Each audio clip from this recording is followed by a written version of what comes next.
Hello, everyone, and welcome back to the Hum, a Kansas Hoops podcast via the Field of 68. It's been about 10 or so days since we've been on here, so we got a lot to discuss today. First off, we'll kind of quickly go over KU's second Big 12 road win of the season versus Oklahoma and discuss kind of if Kansas has turned the page. We'll also update the status of Kevin McCullough before talking with our guest, Jason Kinander, about the upcoming matchup versus Texas. So, without further ado, I'm Sam Lance, I'm with Jackson Bezdek, and this is episode 24 of The Hum, a Kansas Hoops podcast.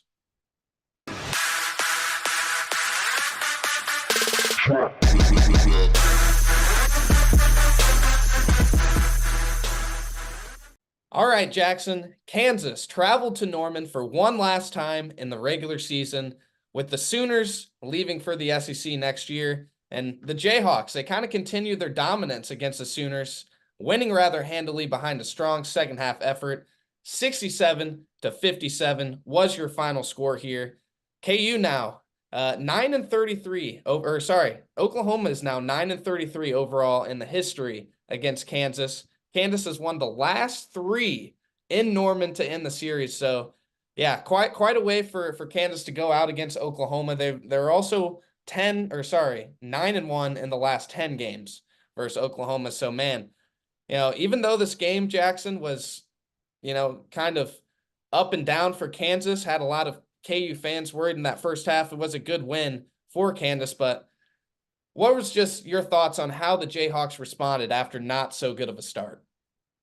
Yeah, well, unfortunately for OU, they're also 0-1 in their last one against Kansas in football too. So, tough way to hit the door on the way out. But look, the team hears the chatter, right? They're not dumb. They're kids. They're on social media all the time. They know that the road woes are very real and have been very frustrating. Nobody is more frustrated than the guys in that locker room. So, especially after a rough first half, it was really nice in the second half. Played really well, a lot of starters minutes, which is going to be a theme going forward. Not that it hasn't been all season, but yeah, it just seemed like the first time Kansas was locked in a while. Like they really made a concentrated effort to come out in the second half and bury OU. Yeah, that first half was rather rough, and KU Twitter was acting like the sky was falling all over again. Like the things that I saw, that's like, I give up on this team. Like, I'm so done with this team, all sorts of stuff like that. And like, really, Kansas did not look great at all. It was, I think, 34-23 with 2 minutes to play in the first half. And that's really when I was like, man, like we're really gonna lose this game on the road. But the Jayhawks, they rally to end the second half. They go on that quick 6-0 run. And then that second half, Jackson, that is as well as Kansas has probably guarded all season long. Kansas played really, really well defensively, only allowed OU to 23 points and 4 total field goals. OU shot 4 of 22 in the second half. That's pretty impressive from Kansas's defense, which is now up to number 8 in KenPom defensive efficiency. So, yeah, what did you kind of make of the defense, Jackson, in this game? It was great. I think going forward, this kind of has to be Kansas's identity, right? We know that it is really hard for the offense to get going sometimes. But look, defense is like 90% effort, if not more. And that's kind of my whole point is like there was a different feel to the team coming out of the locker room. There was a different look in everybody's eyes. And when you as a group come together and are super focused, the defense almost takes care of itself, right? Because you're talking more, you're rotating more, you're in better help position because you're actually focused and thinking of when you were doing the shell drill when you were 10. All right, I got to be 2 passes away right now. I need to have a foot in the lane right now. It was great. It was a team defensive effort. It wasn't like DeJuan was like clamping guys up, which he was, but the help defense was there. The pick and rolls were almost neutralized, it felt like. And Sam, if I never see a KU burner tweet ever again, I will be immensely happier than what I was on. It's so ridiculous, man. I'm so sick of it. I don't even go on Twitter during the games anymore. Like I would love to live tweet and I would love to, I give takes live on on stuff Twitter that during the happened. games, I Jackson. I know you live do. on it. So like at least you do, and I don't have to, but I can't do it, dude. It actually drives me insane. It makes me want to throw things. Like, relax. Oh my God. This team is top 10 in the country, gonna be a 2 seed probably. And you would think that we're on the bubble. What is yeah, that's my rant. You go ahead. I just a thing with Bill Self teams, he always preaches, make other teams play bad. Because Kansas isn't always going to play great, but if you have the mindset each and every game to, make the other team play bad, then you're going to be pretty well off. And I think that's really what Kansas did in the second half. They locked in on, you know what, let's not worry about us. Let's just make OU play like garbage and not let them have any sort of breathing room. And I think that's going to be the recipe for the rest of it. I mean, on KenPom right now, this is without Kevin McCullough, so I think the numbers got a little skewed with him not being in the lineup. But Kansas fallen to 46 in offensive efficiency. As we know, I think teams have to be in the top 25 by the end of the season to Yeah. be a Yeah. natty team. But this defensive efficiency, 94.2, number 8 in the country, that's pretty good. Like, that's really good. And for a Kansas team that is at a lot of times this year had a lot of random dudes just rain threes on them, like Mhm. that's pretty positive. And I think that defensively making other teams bad is going to have to be the identity for Kansas to make a deep run. No, I completely agree, especially in college basketball. If you can take 19 and 20-year-olds out of their comfort zone, it's especially when they're not at home on a neutral floor in Allen Fieldhouse. You take these kids out of their comfort zone, like now that's where the chaos of college basketball happens, right? And there is nobody better at inducing that than Bill Self. And tomorrow against a team like Texas, to where hasn't been consistent all year, but they do have guys who fit this Take formula shot. this season of I'm going to go score 30 on Kansas. Like, this is a possibility, but I'm less worried about it after that second half on Saturday because it looked like a top 10 defensive team. Like that, the metrics do not surprise me. That was such a phenomenal performance on the defensive end. Yeah, really. Overall, the win against OU was a great win. I know OU was a little shorthanded. They had a couple role guys off the bench out, but still, we've seen this year it is like nearly impossible to win on the road in the Big 12, and this was a key game to get. If Kansas loses this game against Oklahoma, any shot of a Big 12 title regular season is out the window. So big win to get. Kansas now 2-0 in the state of Oklahoma on the road, which is, Bill Self's home state. So maybe it has a little something to do with that. But then the win against Indiana. And those are the three road wins for Kansas so far. So, hasn't been great on the road this year, but getting one against OU, a top 25 team, mind you, was huge. Final score 67-57. Hunter Dickinson turned in another crazy game in this one. 20 points and 16 rebounds. Furphy almost had a double-double with 15 points and 9 rebounds. He also knocked in 3 threes. Furphy just keeps on rolling. Then you had Kevin McCullough in his return game. We'll get to talking about Kevin here in a second. He had 10 points and 8 rebounds. And then DeJuan Harris was also in double figures, 11 points, 7 assists. And KJ really was the only one with kind of a quieter game, had 9 points on 50% shooting and 4 rebounds. And really nothing out of the Kansas bench once again. Kansas out-rebounded Oklahoma, outscored them in the paint, really dominated down low. Overall, great team win for Kansas, but there was one very, very bad thing to come from this Oklahoma game, and it is Kevin McCullough and his injury kind of tweaking it again per Bill Self. On Hawk Talk on Monday, Bill Self said that Kevin tweaked his knee again in Norman. Obviously McCullough had missed 2 games or so and has been dealing with his whole bone bruise thing for a while. But yeah, not good that Kevin is potentially going to be out now tomorrow. Bill Self was asked yesterday if he knows Kevin is going to play or not, and he said that he does not know. KU practiced on Monday, they practiced on Tuesday, and they were off Wednesday, and then they practiced yesterday as well. Media was before practice, so Self said that Kevin hasn't done anything this week, and we'll have to wait and see if he does anything today, which was yesterday, Thursday, to see if he'll play on Saturday. So Kansas may be without Kevin McCullough again. That would not be great. We've seen how that goes. Doesn't go well. I want McCullough to play, obviously, but I think he can really, really neutralize that Texas backcourt.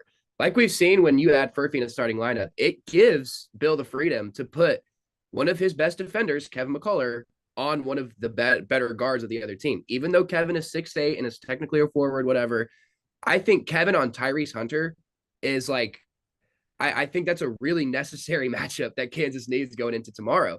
Just because it's nothing against Furphy, but Tyrese Hunter can get buckets.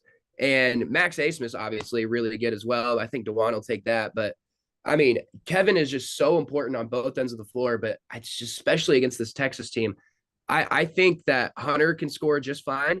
I think that DeJuan's going to be able to get some shots. Furphy's going to be great, as he always has been. But on the other side of the ball, if there's no Kevin, I'm a little bit worried about, the team defense in general. And especially, I really think if Kevin doesn't play, one of those guards is going to have a huge game. Yeah, I mean, Kansas's depth is not great either. And, with Kevin out, you're asking either Timberlake or Marco Jackson to step in the starting lineup. And I thought another thing that was pretty telling from Bill Self, what he's said over, the last 10 days or so since we've been back, is he was kind of talking about the bench. And, they did not play at all pretty much in that second half. And Bill Self said after the OU game, like, yeah, that's probably going to be a trend. Like, he wants to, get those guys in more in the first half. And then, he pretty much said, like, our 5 guys are really darn good and can play with anybody. But once we sub, it's not been the same. So, yeah, it's pretty telling there with that. And no Kevin McCullough might be trouble for Kansas having to plug in a guy like Timberlake or a Marco Jackson against Texas. But, yeah, not ideal. And especially with Bill Self saying this quote, it's something that's going to, until he has a substantial amount of time to rehab and do some things to strengthen the muscles around it, it's going to be something he deals with probably the rest of the year. So, yeah, Kevin McCullough is not going to be 100% the rest of the season. It's something that Kansas is probably going to have to accept and work through to get to where they want to be, which is Phoenix in the Final Four. Yeah, absolutely. It's so frustrating because, I mean, Kevin obviously had such a great start to the season, first team All-America status, and I don't know if that's necessarily gone. I mean, I'm sure he'll still be an All-American. He's been that good, but just sucks that his big year, his big moment, team's on his shoulders, and you get an injury like this. It sucks, and Kansas is going to have to deal with it, but I mean, the only important thing is getting Kevin healthy. If you try and rush him into these Big 12 games and he re-aggravates it in the semis of the Big 12 and can't play in March, this has all been for nothing then, So if he doesn't play tomorrow, I don't want anybody freaking out. It's still at home. Beat Baylor at home without him, so it should still be okay. But yeah, it's really unfortunate, man. I wish he was healthy for him. I think it's most unfortunate because I really think Kansas has kind of turned a page in their season, right? With Furphy in the starting lineup, Kansas has been pretty good, but they haven't been able to get that road win. Kevin McCullough's been out, so you've had guys like Timberlake and Elmarco, stepping up, playing more minutes, and it all seems like, it's kind of going to come together now with all those things happening, getting a good win against Oklahoma, and now you might not have Kevin again. So, yeah, it's really unfortunate. And I think this team did kind of turn the page. What do you think, Jackson, against Oklahoma? Is that a, page-turning win for Kansas? I think it can be. I think based on how well you play the second half, the fact that it's a road game against a tournament team, I never, OU being ranked was kind of sus to me, but they are absolutely a tournament team locked in. So that's a real big time win you just got there, especially when you add in the Big 12 race, knowing you pretty much have to win out to even clinch a share, maybe. Like I do think that's one of those wins where you get back on the plane going home and you're like, all right, like we clearly have shown that we can do this. You think back, we've beaten UConn, you've beaten Tennessee. Like this team knows how to win big games, And I think they almost forgot that they kind of knew how to win big games. And now they finally get one. And I think you're right. And it does suck that now it's almost like you take another step back because Kevin's never going to be 100% again going down the stretch. Yeah, this team, Jackson, we kind of looked at this recently, but with Johnny Furphy in the starting lineup, since then, Kansas, I think it was number 5 on Torvik not too long ago, but now Kansas is number 7. And that's number 7 without 2 games of Kevin McCullough. So I think this team has absolutely kind of turned a page. And even if Kevin's going to be out for the next couple of games, you know Kevin McCullough ain't missing the NCAA tournament, no matter what. Right. So, yeah, I think Kansas will be just fine. And having those guys like Marco and Timberlake really trying to step up these games, I think it's just going to help Kansas in March. So, yeah, it's looking up for Kansas right now, and it's looking up honestly because of those shorts too, Jackson. I've been wearing them. I had them on for the OU game. I was never worried during the Oklahoma game. Down 11. No problem. We were down 15 in the Natty, and I had those shorts on. It was just fine. So, shout out the shorts, the real MVP. They were killing it. All right, let's talk a little bit now about the race for the Big 12, Jackson, because it's coming down to it right here, right now.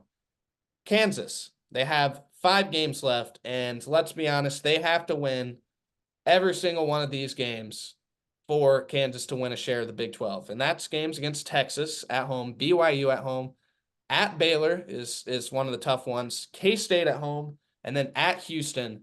That game at Houston, if Houston loses one of these 4 games at Baylor versus Cincinnati, at Oklahoma, or at UCF, Kansas will have a chance, if they win all their games, to share the conference with Houston with a win in that game. But I'm not going to lie, Jackson, I'm worried about Iowa State because Iowa State has to lose one of these 5 games. And I really, really don't think that they're going to. They play West Virginia at home, Oklahoma at home. I think that's 2 wins. At UCF, UCF's been kind of a low-key hard place to play. I think they get that done. Then they play BYU at home and finish with at Kansas State. Oh, no. Please don't make me cheer for K-State in the last week of the season. Please don't make me do this. Yeah, I mean, Iowa State worries me. So does having to beat Houston at Houston if it comes down to that. Yeah. So, yeah, it's not looking great. I don't think Kansas is going to win this conference, Jackson. I don't. I kind of agree with you. Look, I think Kansas beats Baylor. You look at Baylor's defense; they're not even top 70 in KenPom defensive rating. Bill's gonna chop that up. I mean, you're right. The Houston game, man, but how cool would that be if there is a chance to? I mean, that's gonna be game day, probably the biggest game of the year. Iowa State is the issue though, because they don't lose at home either. Right? All 3 of these teams have one thing in common. None of them lose at home. So you can pretty much just look at the road games and see what needs to happen. UCF and Kansas State, seriously? Oh my gosh. That's so brutal. And then Houston, I mean, I don't think Norman's that big of a home court advantage. They get UCF too. And they have Baylor where, I mean, that'll actually be a really interesting game because Houston very good needs to win that game for Kansas. Yeah. Man, it is an uphill battle, to say the least. And BYU actually this week beating Baylor at home helped out Kansas too, because now Baylor really has a pretty outside chance of possibly sharing. So it's really a 3-team race, and I would be crazy if Iowa State just alone. It's just them. Imagine if Kansas just didn't lose one of at UCF or at West Virginia. Like Kansas would be in great shape. Well, it would be 9-4. Well, yeah, I think you win one of those games, you win out and you clinch regardless, Yeah. You don't even need all of these other things to happen. Man. But here we are. That's I'm going to lose a lot of money on that. Can't lie. I wonder what the odds are right now. I have no idea. They're probably well into the thousands. All right, y'all. That's all we have for you. We'll be talking with Jason talking Kansas's big game against Texas this weekend, last time facing the Longhorns in the regular season. I don't know about you, Jackson, but I'm going to give a big ol' horns down in the student section for this one, just like Texas deserves on its way out. It'll be there'll be 16,300 horns down. Actually, there'll be 32,600 horns down because 2 hands, baby. Everyone gonna have that up. I'm gonna miss it though. I'm gonna miss it. Like even going back to the Katy days. KU Texas is awesome. This is sad. It is. It is. I'm gonna miss the rivalry. I love playing Texas, but we'll see you guys with Jason. As you guys know by now, we've partnered with BetMGM this season. We'll be using BetMGM lines to make all of our picks, and we'll have special offers for the listeners and the viewers of the Field of 68 as we all get ready for the best month of the year, March Madness. If you haven't signed up for BetMGM yet, you can use the bonus code FIELD150 and you will get $150 in free bets on your first wager with BetMGM, regardless of whether or not you win that first bet. Here's the best part. All you need to do is deposit and bet $5 of your hard-earned money. This is how you make it work. Download the BetMGM app and sign up using the bonus code FIELD150. That's FIELD150. Deposit at least $5 and place your first wager on any game. You will receive up to $150 in bonus bets regardless of the outcome of your bet. Just make sure you use that bonus code FIELD150 when you sign up. And remember, BetMGM is now available in one wallet in select states. As a New Jersey resident, this is super convenient when I have to go cover games in Philly or New York, which happens quite a bit. When you cross state borders, you just log into your existing account and fire away. You don't have to create a new account in each state. It's easy, it's simple, and it's clean. And most importantly, we have some fun stuff coming up for the conference tournaments and for the NCAA tournament. Bet insurance tokens, college hoops odds boost, and my personal favorite, a nice little parlay boost here and there. So download the BetMGM app and sign up today. Big news, guys. I am thrilled to announce that we have partnered with Autograph, a company founded by the GOAT himself, Tom Brady. The Autograph fandom app gives you access to the best college hoops content, fan contests, and exclusive rewards like discounted tickets, all for doing the things that diehard fans like you already do, following your favorite team in the news and listening to podcasts just like this one. When Tom, and yes, I am calling him Tom, we're on a first name basis these days, co-founded Autograph, he had one mission in mind: change the fan experience for the better. It works like this. You get all of your college hoops content you want in one place. You get articles from your favorite writers, pods from your favorite hosts, contests from your favorite creators, all on the feeds and the sites that you already enjoy. But instead of having to go to all these different places, it all comes to you in one spot, the Autograph fandom app. But here's the best part. The more content that you consume, the higher you rank in the app. As you consider to level up in status on the app, you can unlock unique rewards curated exclusively for you. So download the free Autograph app in the App Store and use the referral code F68, that's F68, or tap in at the link in the description below or in the podcast app of your choosing to start earning points for doing something as normal as listening to this very podcast. Hello, everyone, and welcome back to the Hum, a Kansas Hoops podcast via the Field of 68. We are now joined by a special guest in our Field of 68 family, and Jason Kinander. Jason is a senior at the University of Texas. He co-hosts the Texas team podcast called the Hookem Hoops Pod for the Field of 68, and he's also the co-sports director of TSTV, the student television station at the University of Texas. He also hosts another podcast called The Sportscaster and Her Son. So really, to sum it up, Jason is kind of a stud in the journalism world. So be sure to check out everything he does on X at Jason Kinander. But anyways, Jason, how are we doing, man? First off, Sam, thank you so much for that introduction. That was really cool. I appreciate that. And to you and Jackson, I've been a fan of y'all's podcast. It's cool being a part of this Field of 68 family. Where college students like us get to have this exposure and talk some hoops, and it, leads me to get connected with y'all. And so I'm excited to be here. Beautiful Friday morning here in Austin, Texas. And I'm ready to talk some ball.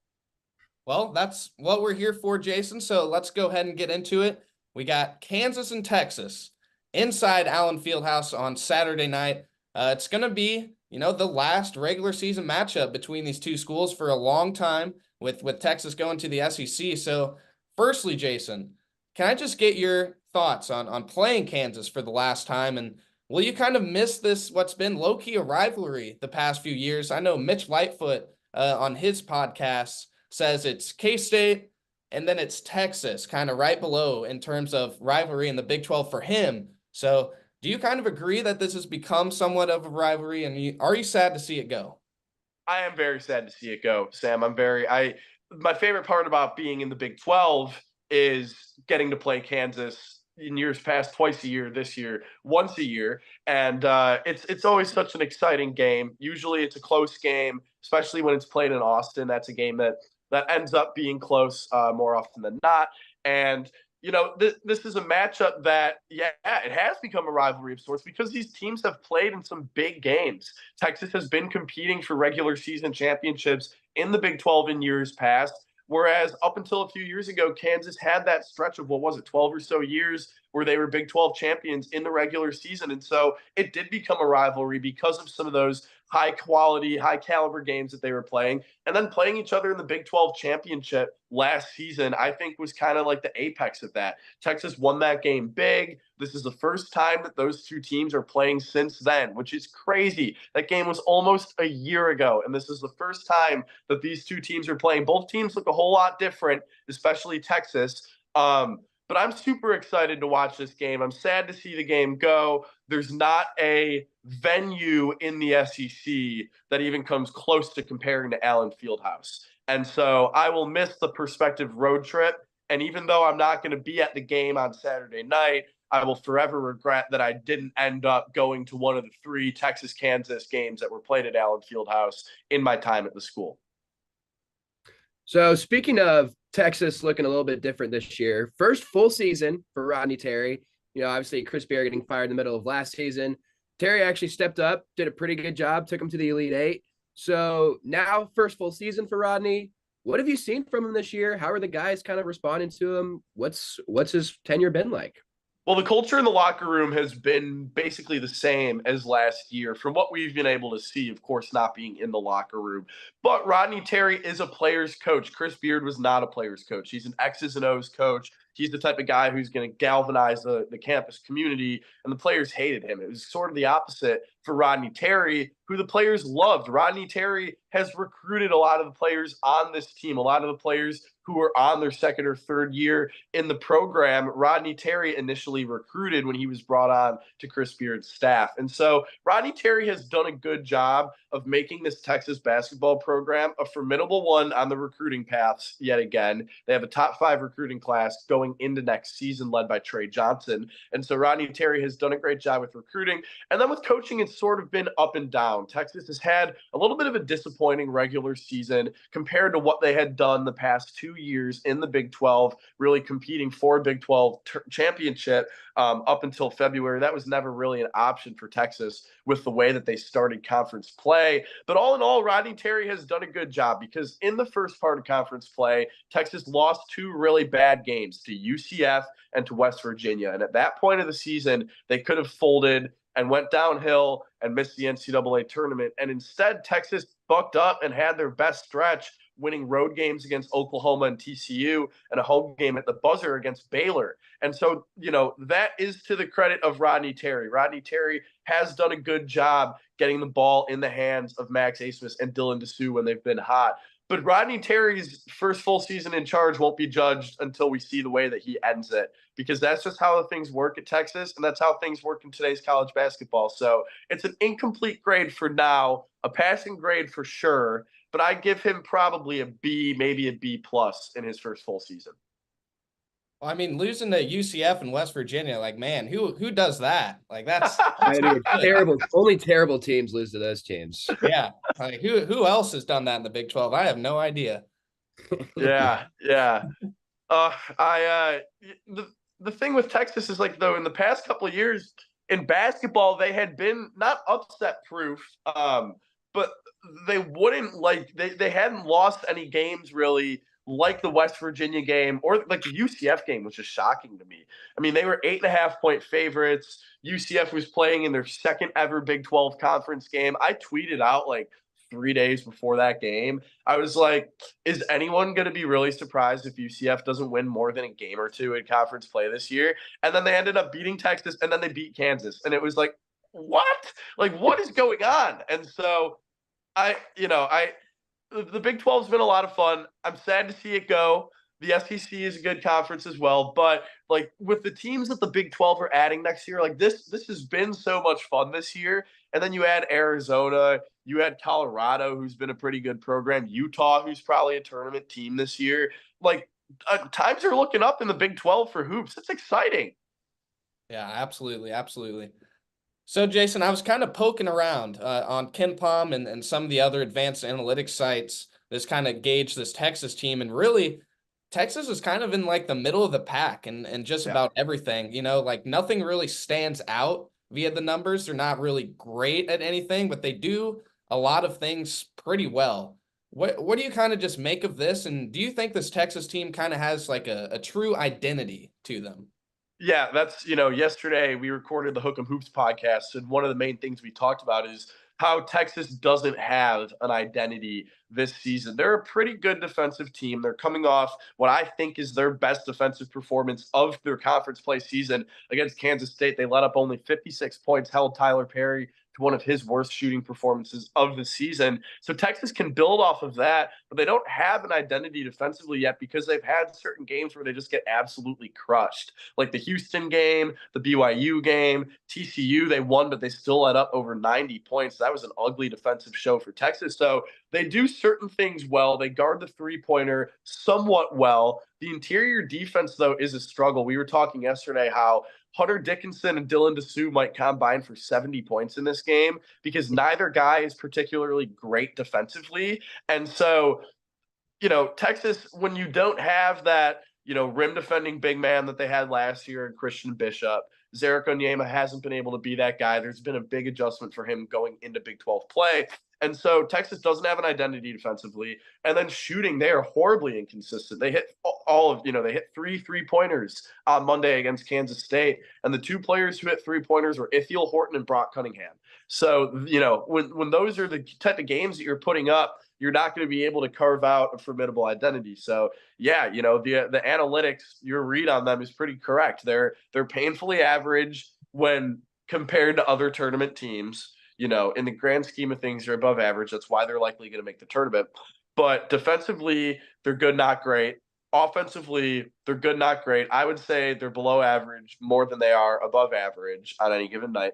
And yeah, I mean, if they're going to figure out their identity, it's going to be over these next 3 road games in Kansas, in Baylor, and in Texas Tech, where you're going to have to figure it out in those raucous environments. Jason, I can't lie. I thought this backcourt of Tyrese Hunter and Max Abmas, hands down the best offensive backcourt in the Big 12. And it just kind of hasn't – I just don't think it's really clicked yet to where they both have been, like, hot on the same night. So talk about these two guys, what they bring. Obviously, two studs when they're going. And how can they cause some problems for Kansas tomorrow? Yeah, well, Max Abmas has had a little bit of a cold shooting stretch these last couple of games.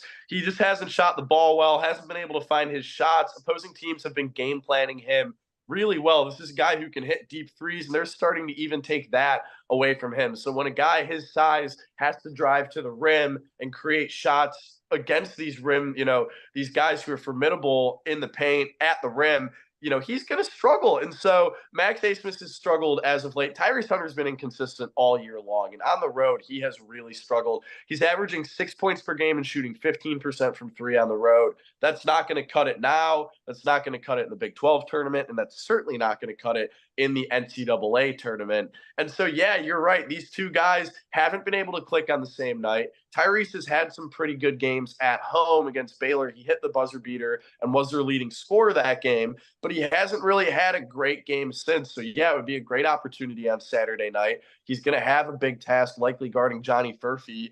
undersized matchup for him. But on ball, he is a great defender. So we will see if he's able to have another, sort of characteristic defensive performance like the one that he had on Monday. And then for Asmus, offensively, he's going to have a huge challenge being guarded by DeJuan Harris, who is the best defensive point guard in the country. And so it's not going to get any easier for Max as Texas plays these big games. There was that sort of that phantom stat about him coming into the season, like his numbers regular season against high major opponents, like just weren't good. And for the most part, he's been able to hold his own. He's been good defensively too. Like, I think he'll do a good job against DeJuan Harris on Saturday. But yeah, those two guys really need to play at their best on Saturday for Texas to win. And it'd be a great first time for those two to click at the same time on Saturday in Allen Fieldhouse. It kind of scares me that you say Max hasn't been shooting it well lately, because you darn well know he's going to make 5 or 6 in Allen Fieldhouse probably. So.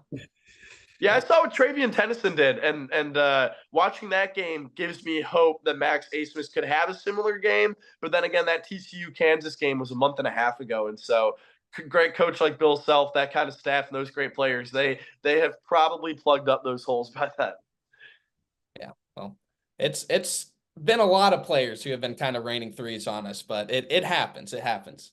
I want to ask you now, Jason, about another one of y'all's guards who's kind of really been coming on lately, and Kendall Weaver. Did I say that right? Kendall? Is that it? Kendall? Okay. Kendall Weaver. Interesting. What do you think about his game, and how does he kind of complement the other guards and then the guys down low? Yeah, well, all year I have been proclaiming myself as the president of the Kendall Weaver fan club, because since the first day that this guy has been in Austin, it's been clear that he has needed to spend a whole lot of time on the court. He can jump out of the gym. He's incredibly athletic, energetic. He's a great shooter, and he doesn't find or take open shots yet. That's a part of his game that hasn't really opened up. Last season when he was at UT Arlington in the WAC, he was one of the best shooters in that conference because he had open shots. He had good looks. Now is sort of this fifth option in the Texas offense, where his job is to, facilitate, be that third party when moving the ball. He's done a good job. He is a great on-ball defender. Sometimes he's a little jumpy. He gets a little handsy on defense. He's good for a bad foul or two a game, but you can forgive it. You can allow for that to happen when he's playing this and energetic, flying above the rim. Some of the rebounds that this guy grabs, like, I would love to watch the Kendall Weaver highlight tape of just some of the rebounds that he has grabbed, where he just like jumps up like he's on a pogo stick above everyone and comes down with two hands. It is so impressive. He is so much fun to watch, and it's just the beginning of what he's going to do at Texas, because he is a near guarantee to return next season, and I'm excited to see what he's going to look like in a role where he's probably going to be starting the whole year long. He's been starting 5 consecutive games. No reason why he's not going to start on Saturday in Lawrence. And so, yeah, Kendall Weaver is an incredibly exciting player to watch. Sky's the limit for him in Austin. You might not see it on the stat sheet this year just because of his role on the team, but from where he started on his first day on campus compared to where he is now really makes somebody like me incredibly excited for where he's going to finish his Texas career in a year or two. Now let's talk about a couple of the talented forwards y'all have in Disu and Dylan Mitchell. Both have been pretty solid this year, and Disu is now leading the team in points per game at 17.1. He's also shooting 55% from 3, which is absolutely ridiculous. That's not going to be a very good matchup for Kansas, I'll tell you that much right now. So what kind of matchup problems do you think those two bigs can pose against Hunter Dickinson and KJ Adams down low? And who do you kind of see winning that battle of the bigs per se? Well, it'll be really interesting to see who wins that battle of the bigs, because they're sort of similar players in Dickinson and Disu. Dylan Disu has been awesome this season, especially down the stretch in conference play. For the second straight year, his game has sort of found this extra wheel where he just plays out of his mind. There were times last season where he stepped up and was a go-to guy for Texas, and we were all like, what the heck? Like, where's Dylan Disu coming from? And now it's expected for him, and he's still stepping up. He is shooting, as Jerome Tang said in Monday's post-game press conference, he is shooting 77% on open threes, which is absolutely insane, and he gets an open 3 or 2 every single game, and he makes it, obviously, if he's shooting that well from beyond the arc. Dylan Disu has been incredibly fun to watch this season. The defense needs to improve. He struggles with reaching in. He doesn't get his hands up. he's sort of soft down low. I think he would probably be one of the first guys to admit that his defense needs work. But offensively, he has sort of completed his offensive game, at least in college. And I'm excited to see what he's able to do because we haven't seen him really step up in a big road game. He is sort of that emotional leader on the court for Texas. And so if he is going to be the guy to step up, you're going to hear it. He's going to be pumping his fist and yelling towards the benches. And so I'm excited to see him have a chance to have that moment on Saturday. But I do think that the Kansas Bigs are going to win this battle. I've always loved watching KJ Adams play because he's the exact type of player that I would want to have on this Texas team. Ironic saying that, him being from Austin. You know, he is a physical big. He does all the little things. He is incredibly efficient in the paint, turnaround jump shots, post hooks, everything. He is so much fun to watch down there. And he's physical. He is very physical. That's where the mismatch is going to come to the forefront with Texas, is his physicality. And so I'm excited to see what Texas's bigs are able to do. Caden Shedrick coming off the bench, I'm excited to watch play because he's gotten more minutes lately. He's healthier. If he can stay out of foul trouble, we'll see him for a good deal of time. So if he's able to stay on the court, maybe Texas will be able to hold their own a little bit more. But I do think that Kansas has the upper hand here. Let's go ahead and talk about this bench because, as I'm sure you know, Kansas essentially has us three coming off the bench at this point. Whereas, you know, Texas, you've got Shedrick, as you mentioned, Virginia transfer. Ithiel Horton, as you've mentioned, already had a pretty big game this year. And you got Brock Cunningham, who is Fran Fraschella's favorite player of all time, I'm pretty sure. So those three guys right there that, you know, Rodney Terry can trust off the bench. Talk about how that, you know, might be an advantage for the Longhorns on tomorrow. Well, Rodney Terry maybe trusts Brock Cunningham a little too much. Brock Cunningham has been a horribly inefficient player this season, and he has struggled, especially on the road. I think that the less of Brock Cunningham we see on Saturday, probably the better for Texas, especially because like they're finally playing a team who seems to have as equally thin of a bench as they do. And so it's probably going to be, you know, a 5-on-5 game, 6-on-6 in terms of starting fives and the sixth man for most of the 40 minutes on Saturday. So I'm excited to see that. Now, if Texas is going to win this game, like they're going to need production from the bench. Ithiel Horton, like you said, he's going to need to step up. Against UCF, even though they lost, he had 22 points, and then he sort of went into hiding for the rest of the season. And so if you were to want to come back and have a big game and put a couple of threes up, sort of have that Travian Tennyson effect when TCU played Kansas at the start of conference play, like that would be huge for Texas. They would totally welcome that. Brock, if he does play, he's going to have to play physical. He's going to have to play within himself and not have these stupid fouls. Like the foul trouble for him this season has been ridiculous, and you can't afford to have those fouls at Allen Fieldhouse where the home whistle is notorious. Like Texas cannot play into that. So the bench is going to need to step up. Horton's going to need to have a big game. Shedrick's going to need to stay on the court to relieve Dessou because Dessou does get gassed when he plays more than 30 minutes. And they're going to need him for more than 30 minutes. So any points, any adrenaline, any positive minutes, you know, winning basketball plays that Texas can get from their reserves on Saturday, Rodney Terry and the staff will 100% welcome. Season in review. Let's hop back to the fall. I think everyone kind of has Kansas, Houston, the Big 12, and then Baylor. For me, I had Texas right below Baylor in expectations coming into the season. Hasn't really lived up to it. Definitely more talent on the roster than I personally think the record shows. So for you, How has this season gone in terms of what you thought before the season started? You know, I would say probably a notch or two below what I expected it to be. I didn't expect this team to, you know, had not everything went completely right, which not everything has went completely right.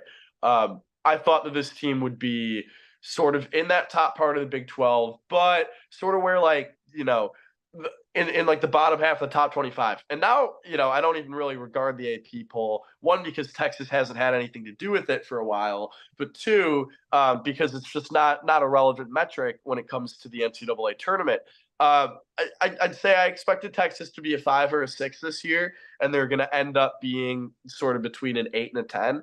And so, yeah, notch or two below my expectation. It's been an interesting season, though. You know, I thought that their big three would be Asmus and Dessou and Shedrick. I loved the Shedrick addition from Virginia, and he had a couple of big games in non-conference play. but he's never really been healthy. He wasn't healthy this summer. Him and Dylan Dessou, as Rodney Terry said in his post-game presser on Monday, they didn't get an offseason together because they were both rehabbing separate injuries.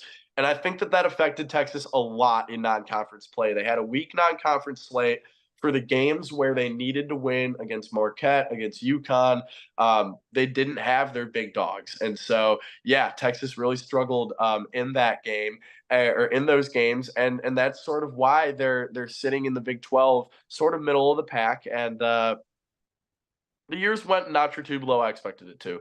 And again, as it goes at Texas, as it goes at really any school that cares about the sports, the story of the season won't be written until we see the way that the season ends. Do I see this as the second weekend tournament team? Probably not. Did I see them as the second weekend tournament team before the season? Yes. And so, yeah, I'd say compared to where I expected them to be at the start of the season, they've underachieved, but there's still time. There's still opportunity for them to change my mind because some of their biggest games and, the biggest part of the season, March, hasn't happened yet. If they get on the 8-9 line, I think they could upset a 1 seed out there. Definitely a game. I definitely think it's a game. Yeah, I think Texas has the pieces to go far in March. I do. I do think they microwaves. You got multiple guys who can get you 25 at any time. I know they have it, but that threat is scary to a 1 seed. They do. And they have there are certain teams that they match up really well against. Even though they played Houston really poorly on the road last Saturday, that's still a team that they match up pretty well against. And that's why they took them to overtime in Austin. And so not that they would play Houston as the 1 seed if they were an 8 or 9, but a similarly constructed team on a high seed line, Texas could perform well against. Arizona too. Texas would probably play pretty well against. So I'm not going to disagree with y'all's point on Texas being a trendy second round upset pick if they end on that 8 or 9 seed line. But I don't think that they're going to end on that 8 or 9 seed line. They're either going to be a 10 or a 6, in my opinion, because they're either going to win two of these 3 road games against Kansas, Baylor, and Tech, or they're going to lose all 3. And so, yeah, they're gonna either rise or fall, not pretty substantially between now and Selection Sunday. Got one last thing for you, Jason. Do you have maybe a score prediction for us for Saturday? Maybe some keys to the game. If Texas wins, this will happen. This is my favorite part of our show on the Field of 68 is the score prediction. I think that Texas is going to lose. I don't know what the spread is on this game. I'm going to, predict it's probably going to be between 9 and 11. It's 11? I'll go look. Okay. I'm going to say that Texas is going to cover. I think that Texas will play Kansas close in the first half. They've learned from their mistake last week against Houston where they got down early. It was a raucous environment, and they just could never get back. I think that they're going to have a more concerted effort to start out strong. And again, you don't know until the game starts. So that's going to be my prediction, is that they start out strong. They're going to lead at some point in the second half, and then Kansas is going to go on a big run. And I think that the Jayhawks will win by between 8 and 10. And so that's going to be my score prediction. Now, if Texas wins, because they've won 3 of the last 5 against Kansas, including last year's Big 12 championship, so there is a chance that Texas could win. If they win, there's going to need to be a big performance from someone off the bench. I'm going to say Caden Shedrick. I think him and Dylan Dessou are going to need to combine for a big game because size-wise, other than Hunter Dickinson, Kansas doesn't really have anybody who can match that two-headed monster if those 2 guys are on the court. And Rodney Terry hinted on Monday that he's going to look to play those 2 talented big men together more often down the stretch now that they're both healthy. And so I'm excited to see what they can do. Again, I don't think it's going to materialize in a win, but if it does, that will be how. It'll be because of the big guys. And Tyrese Hunter is going to need to score more than 6 points to shoot better than 15% from 3, as he has on the road this season. So, yeah. I'm going 76-69 Kansas. Locking it right there. I'm going to go 95 to 85. I'm going to go 81-70. Okay. Yeah. I like it. I like it, boys. Well, all right, Jason. That's all we have for you today. I really appreciate you coming on. letting us know about Texas. It's real sad, man, that this is the last meeting for a while. I've always loved the horns down antics and everything that comes with that. So. I love it too. I thought it was great in the fall when the football program's whole mantra was embrace the hate, and some of the winter sports tried to take that, and I didn't have an issue with it until Texas basketball did like the exact opposite. And that's the rule at this school. You have to embrace the hate. And I always loved embracing the hate and the love from our counterparts in Kansas. And so, guys, it's been a pleasure joining you. Big fan of what both of you guys do. Best of luck the rest of the semester, the season, and the school year. So great being on. Thank you for thinking about me and for talking some hoops. I'm always down. Yeah, thank you, Jason. Make sure everybody out there, you go watch the Hookem Hoops Pod as well. You guys releasing episodes all the time, so make sure you guys go check that out as well. And that's all for us on the Hum today.